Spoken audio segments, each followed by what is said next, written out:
On this episode, we compare the benefits of Saltro, which is a newly approved SDS seed treatment for soybeans, to ILeVO, and we also talk about why we are confident in switching 100% to Saltro instead of using ILeVO. As farmers are preparing for harvest, make sure to take those extra couple of minutes to ensure you are being safe this harvest. Farming is one of the most dangerous occupations. Merschman Enlist E3 and LibertyLink GT27 products are light years ahead of the new product that a competitor will be coming out with, and we will explain why. We are a farmer-first company and believe in providing the newest and best choices for the farmer. Our main concern as a company is providing yield and profit opportunities for the farmer. Hi, this is Joe Merschman. Welcome to Cup of Joe. Season 2, episode number 7. Today we have Tommy and Turk and Nolan, and we're going to talk about what happened this past week. Let's start with Turk. Give us a little more insight about Saltro. So the differences between Saltro and ILeVO are really fairly simple and easy to understand. There is absolutely no toxicity for that plant at all when it's coming out of the ground. So you won't even know that it has Saltro on it. It's going to come out of the ground. There will be no slowdown. There will be no halo effect. There won't be anything that's going to slow that down. It's going to just continue to grow through, regardless of what other herbicide you might put on. As we know, ILeVO has some issues when combined with PPOs. In wet, cold conditions. In wet, cold conditions. So, not that when you have multiple stresses, you get multiple bad things happening. So you'll not have that at all with Saltro. I mean, they'll just continue to grow. So Turk, on that PPO thing, because we've dealt with this for quite a few years with ILeVO. It's not necessarily ILeVO's causing issue. It's just on when the phototoxicity or the halo effect takes place, it's slower emerging. It's coming through that layer of PPO, and that's what's causing it. I mean, there's lots of research from multiple universities saying that you have the slowdown with ILeVO and you have the slowdown in the burning with the PPOs, and the combined effect can have a combined effect. Yeah. But they're not a synergy. One does not enhance the other. But you won't have that at all with ILeVO. Yeah. That's not or Saltro. That's not an issue at all. Right. And so that's the really good thing and I think is going to really make a big difference. Obviously, the other thing is it's got a yield advantage. I mean, it's 1 bushels if you don't have any sudden death, and it's 3 bushels if you have a bad sudden death problem. But in any case, it's a good value for what the cost is, and so we're really happy to be able to do that. The other thing is it also has much broader nematode activity. I mean, it takes care of root knot and reniform and other nematodes that are not covered on the ILeVO label. So and besides cyst, soybean cyst. So it's just a much better product all along as far as I'm concerned. And I've been to the plots. Joe and I have both been to the plots. I've been down to the research centers and looked at them, and we're very, very happy to be able to offer this product. Yeah, and that's one of the things here at Merschman Seeds. You're going to see that not everybody's going to offer Saltro this first year, and it's a Syngenta product, so obviously there's some reasons why they may or may not. But the number one reason I can point to is a lot of companies sign multi-year supply contracts to get good prices, and that's a positive thing. However, when change occurs, it blocks them out from taking on new products. At Merschman Seeds, we do not sign any multi-year contracts, and the reason why is because we know this world is changing so fast that we have to be able to go to the move to the newest and best product, and we don't want to have our hands tied behind our back because we got 2 more years on a contract to take a supply of this particular product. So when you go out there and you start seeing who's offering it and who's not offering it, it's my guess or my opinion that some of these companies are not moving to it because of supply contracts. But then again, they may disagree with what we say too, but that's okay. What about the rate? I know ILeVO has 2 separate rates, and I think Saltro's gonna have 1 rate. Is that right? That's true, but it's a lower use rate, but it's also better formulation and easier to use. And again, it's just a superior product all the way around. So, I mean, it has many advantages that we haven't even talked about here yet. But again, the fact that we think it's the very best product for our customers and will give them more profit, that's why we're offering it. So, talking about this supply thing and this 3-year commitment, I would also advise farmers to not sign any 3-year commitments with any seed company right now, because the only reason that they'd want to do that is to lock them out of the opportunity that could be coming. I wouldn't sign any kind of commitment with anything in agriculture right now, No, just it's because just changing of so all that. fast. I mean, we got so many things moving on. So that's one thing I would agree with is keep your options open. Lots of opportunities, and it's just like, for example, the LibertyLink GT27 and Enlist E3 traits. They are priced very competitive this year, and if you're committed to another brand that doesn't offer those products, you're going to miss out. You're going to miss out on checking out. So we advise farmers, to look at superior trait systems like LibertyLink GT27 and Enlist E3. Look at the pricing, look at the options on seed treatment, and then you'll actually make the best decision as opposed to just looking at this year and then thinking it's going to be the same way next year and the following year. It won't be.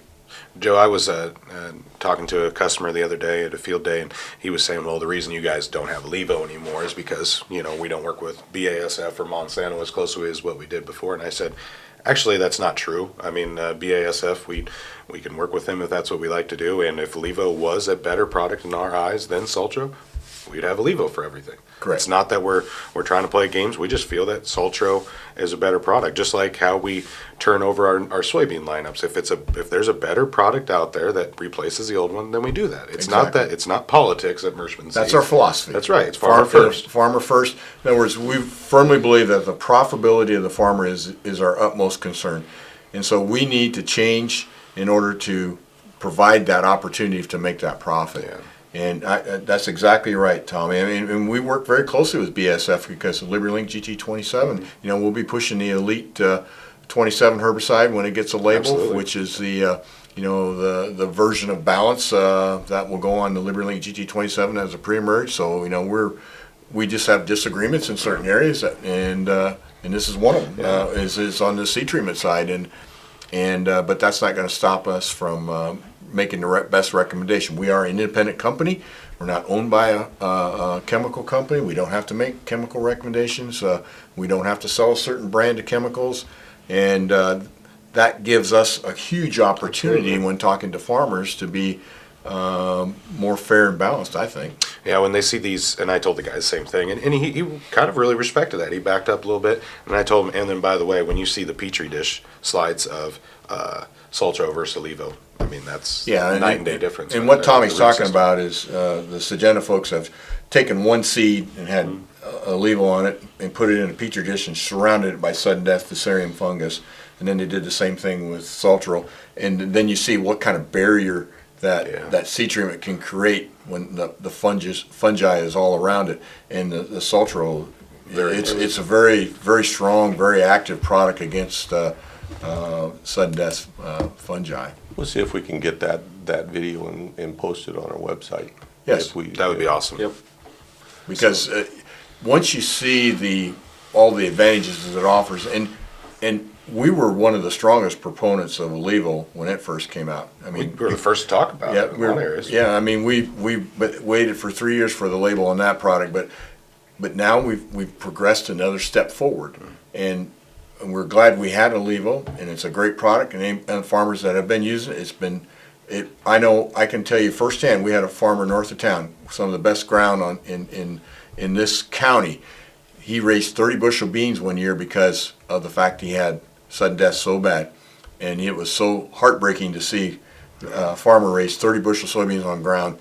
Well, we got him onto the ILeVO program, and within 2 years he averaged 80 bushels per acre on that same piece of ground with the next rotation, corn soybean rotation. So we went from 30 to 80 because of ILeVO. So I can't say anything bad about ILeVO, but other than we've got another, we're moving forward. Old race cars don't run slower, the new race cars run faster. Absolutely. So we're moving forward. It's no different than the traits too. It's the same thing. These Enlist E3 and LibertyLink GT27 are the two newest traits. They offer triple stack tolerances, and they offer less risk to the farmer. They're not regulated products. They're not volatile. You don't have to have the buffers and the borders. And they yield more, right? And the yield's there. That's right. Farmer friendly. Absolutely. Farmer friendly. So our job is we spend a lot of time in education of our sales reps and our dealers, and trying to give them to understand the issues that are out there, and look at it from every angle, and not just, this is what we sell. If there's something better out there, we'll get it and we'll sell it. we spend a lot of time going to meetings to see if there is anything better, just like a Saltro coming up. Our sales reps are in training 1 month of the year. 1 month of the year, and we wish we had another 2 months to put them in Sure. training. So we do that in between with every Monday morning. We have video conferences, and we go over all the new things. No different than Cup of Joe. We try to educate and try to get folks informed so they can make good decisions. Absolutely. So Nolan, you've been out in the field. Yes. And you've been watching this corn soybean crop as it's headed towards maturity. What are you seeing? Well, in my area in Western Illinois, we're starting to see some soybeans either turn or, everybody's like, oh, I have sudden death. I was like, well, let's go look at that first. So we do need to get out in the field and look, are these beans actually changing? Is it sudden death? We need to pull the stalk or pull a bean plant, split the stalk, see if it has a white pith. And then also our corn is starting to die and dry. It seems like it's awful slow, but with these cooler temperatures, but we are starting to see some stalk issues and some earworm issues. So I would definitely watch grain quality on the corn as well and stalk quality. So keep an eye on your early maturing corns and make sure we get those in the combine how we want to.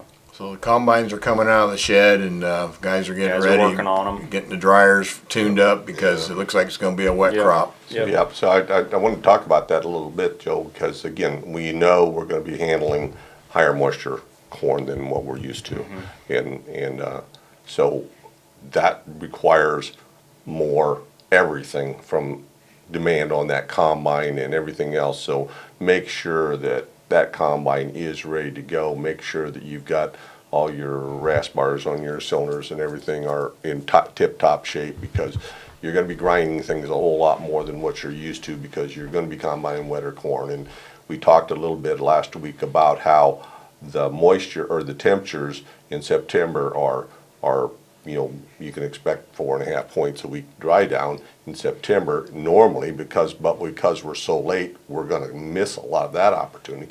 So once you get in October, then you're only looking at about 2.5 points a week, and then into November about 0.5 point a week, just simply because you're not getting the temperatures to be able to dry down in the field. So because of this lateness of this crop and this everything else, we know we're going to be handling wetter corn, so make sure that combine is in tip-top shape, that those chains that maybe are a little worn, maybe need to be replaced, those grain elevators are those paddles that are worn need to be replaced and in tip-top shape. Make sure that combine is ready to go, because it's going to take a lot more power and A lot more wear and tear on the the efficiency is going to go down with higher moisture corn. And so you got to make sure that your combine is in tip-top shape in order to handle that. It's going to be a different crop than what we've handled in the past. And you're not going to want to be having breakdowns in the middle of this harvest because of the slowness that it's going to be to start with. And same way with that dryer. Make sure that dryer is ready to handle higher moisture corn. If you have dryers or whatever it is, whatever equipment you have, augers, I don't care what it is, make sure they're in tip-top shape, because it's going to take more power and more requirements of that piece of equipment to work at peak efficiency with higher moisture corn. And that ties back to what Nolan just talked about too, as you're waiting for that crop to dry down, and if you got stock quality issues, you got to be out there pinching and doing the push test, which Ben talked about a couple of weeks ago. And just so what shape is my stalks and my plants to be able to let it dry out in the field too. I think one thing we would kind of want to touch on too is safety. I mean, everybody's going to get wound up, get in a hurry. Let's take our time. We're, like Turk said, we're going to be running these machines wide open, full throttle. Everybody's going to want to get it done. let's take time when we're crossing roads and being in fields and climbing in bins and checking bins and dryers and everything like that. Yep, falls are the number one thing that happens to in business and in farming. You know, when you're on those ladders and you're reaching and, you know, climbing up and you lose your step, and, you know, you got usually when you have poor visibility, you know, getting some extra lights put up or doing some things like that now so you can unload in the night, in the evening. Those are all things you can do now to Proper rest, make too. sure you know, get your rest and to make sure that you come back with you know, to your family in one piece. I feel like I got deja vu going. We had the same conversation in springtime about planning when everybody was wound up. Yeah, I mean, we did. Farming's a hazardous occupation. I mean, it can be, but you just got to slow down. That's why the farmers are the toughest people I know. The condition of this grain also is going to be suspect as far as the test weights and again, more fines and more graining. So make sure it's not going to store as well as a normal year for sure. So consider that on your marketing plan. Consider that on how dry you're going to get it to start with, and make sure you're coring those bins and taking those fines out of that center, and making sure that your bins are ready to start with insect. Make sure they get sprayed and cleaned out well to start with. And if you are not cleaning them out, then you probably should make sure that you don't have any bugs before you put new grain on top of it. It doesn't take long for weevil to get into it. It does not take very long for a bin of lower quality corn to go out of condition compared to high quality corn. So I know that one of the things we do here at Merschman's is we make sure we level every bin of our soybeans so that moisture doesn't migrate to that peak. Because if we ever have something go out of condition, it's because the grain is peaked in a bin that's filled too full. So the normal migration is down the sides to the center and up, and that's where it gets trapped, is in that up portion. So that's where you get that normal migration. All that moisture ends up in the center, up toward the peak, close to the top where it can't get out because of temperature or whatever. I mean, that's why we core our bins. That's why you got to core the bin. That's why you got to level them, because when you level them, then you don't get it trapped in that peak. It disperses evenly across that top. So they're very important. Yeah, and I think it's common knowledge when guys are filling bins, if you have an aeration floor, run the fans. That'll blow some of the fines out as you're filling bins, and that helps with that too. Anything you can do to take fines out this year will help you with the quality of storing that grain. Nolan, you're gonna have to be careful. You're gonna getting a lot of calls to fill grain bins. I don't think so. And you do your job leveling it. You got a scoop shovel, don't you? Yeah, I forgot it that day. Have a shovel will travel. Yeah. The other thing I want to talk about just briefly, Joe, is the crop report. Again, I'm not going to spend a lot of time talking about numbers, simply because there's still all kinds of doubt within the industry and everybody about what the numbers are. But the most important thing is really not what the crop report says or what's going on here. The most important thing is still going to be that frost date, and when is that frost date coming?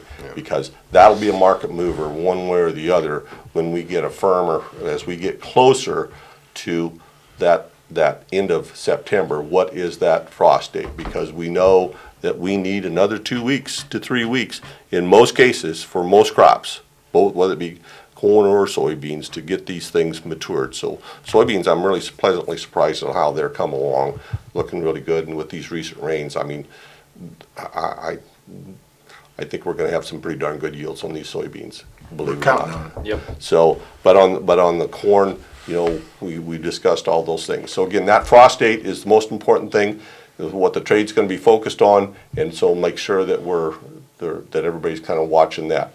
The other thing I did want to briefly touch on is this drought monitor is expanding in a lot of areas, and so we just don't get too excited. Again, we need to have some moisture to replenish these soil profiles yet this fall. Absolutely.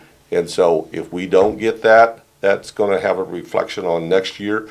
If we do get that, it could hamper harvest. So again, that forecast is going to be the dominant thing in the trade here going forward. Absolutely. Mother Nature always wins. Mother Nature will always throw a curveball at us. Well, I just have one last comment, and it's back to that yield thing again.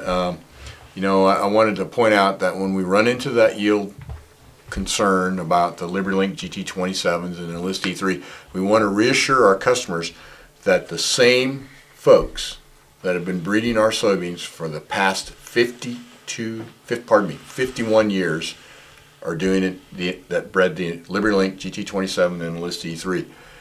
So we have very good continuity in our breeding program, and they know what they're doing. And the folks and they are in charge of the MS Tech breeding program and have done a great job for 51 years. And if you've been very satisfied with the yields of Merschman products in the past 30, 40 years, you're going to be satisfied with these products. We do almost 500,000 research tests every year, close to 120 locations. Our program is as large or as big as anyone that's out there, and you can rest assured that we have great products. We use molecular markers to verify all the disease tolerances. So it is an extremely efficient, well-run program. And one of the things that's being implemented both on the Stein corn side and on the MS Technologies breeding program is a new combine from ILeVO, which is a company out of Nevada, Iowa. And it's a company that the folks in the Stein corn side have been working with to develop. And it's a combine with a dual throat, dual thrashing. So when you're harvesting plots, you typically, if you've ever seen a plot combine, it goes 17.5 feet, fills the throat up and the thrashing, and they have to wait for it to completely thrash out, get the moisture, get all the readings, get the weights, and then they can go to the next plot. Well, this new combine that was developed has got two complete units in it. So while it is thrashing one unit, one plot, it's into the next plot. So the machine literally doesn't have to stop. And why is that important? That is because that means you can do twice as many plots almost in a day compared to the traditional machine. Why is that important? That means you can enlarge your programs, you can do more testing, get more results. And the first 3 combines that are coming off the assembly line are going to the Stein corn side and the MS Technology side. So that's a big, huge advantage in getting plot data, getting it done quickly, and then expanding the plots, because really in this business you're looking for 1 in a billion. So when you get one of the Enlist E3 products or the LibertyLink GT27, we're looking for 1 in a billion. We can't do a billion plots, but when we get combines that can go faster and do more plots, that helps. But through looking at the soybeans, looking at the families and putting things together the right way, eliminating things that don't yield, that don't contribute to yield, we can literally get it close to, as time goes on, we will get it down to 1 in a billion. And right now, that's a big thing. The more products you can screen, it's a probability thing, and the bigger your programs, the more likely you are to have yield. And that brings us to the last point, is our competitor is starting to talk about Extend Flex. Now, Extend Flex will be Roundup, Dicamba, and also Liberty. So it'll be a triple stack. They'll catch up with us, and then that product's coming soon. We don't know exactly when. Still got to go through the European Union for approval. But the bottom line is that's a breeding cross, and when you do breeding crosses, it slows your program down, because the fact that the probability when you cross those is that you're going to get 50% of the populations will express all 3 genes, and some 50% of the population won't. So then you have to do a lot of screening, and you have to do a lot of crossing, and I question whether they're going to be able to keep up with the Enlist E3 and the LibertyLink GT27 programs, which are we're not there. We're past that. We're on. In fact, Enlist E3 was a single gene insertion with all 3 traits in one single gene. That was the fastest way you can breed. So we anticipate that the first generation of products coming from here, based on our personal experience with Roundup Ready 2s and rootworm corn and everything else that's come out of those programs down there in St. Louis, is that the first year they may or may not be as good as what they say. And that's because they're always trying to meet a Wall Street objective as opposed. We have had plenty of time to breed our products because it was a 20-year process from concept to final approval. I know every time we would get a delay, we would be disheartened, but then we would say, well, the products will be better because that's another year we got to work on them. So keep that in mind when you're looking at products. We feel that when it comes to the breeding side, we've got it down. 51 years of the same management, most continuity that you could possibly have, and that's a big plus. So Joe, this Extended Flex is going to be like the next generation of dicamba beans. It's like their newest and greatest That's release. correct. Just That's what I don't understand that when we got Roundup and dicamba resistance already in the South. So it's just a Liberty bean essentially. Well, it's basically like a Liberty Roundup, like Yeah. LibertyLink GT27, and the reality of it is you can buy LibertyLink GT27 most likely a lot cheaper than what you can buy Extend Flex. Obviously, we don't know what they're going to price it at, but based on their previous launches, when they add something, they usually add something to the price. Well, Joe, I tell you what, when you get up in the morning and look in the mirror, can you tell the president of MS Tech I appreciate all the hard work and bringing all these genetics? I will personally tell him that. Yeah, I appreciate that. Thank you. But bottom line is, this year, farmers, you have choices. You have some really good choices. All the products out there are good products. But we think we have the better choices, and we're offering them at very competitive prices, and we're offering them with superior seed treatment options.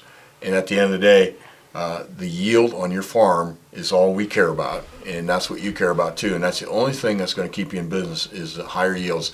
So we know that, and we focus on it. And it's not about, we're not selling chemicals. We're selling yield. That's what we sell. You just want to help farmers. That's all. So anyhow, anything else to add? I think that covers it. Okay, well, thanks again for watching. We'll see you next week.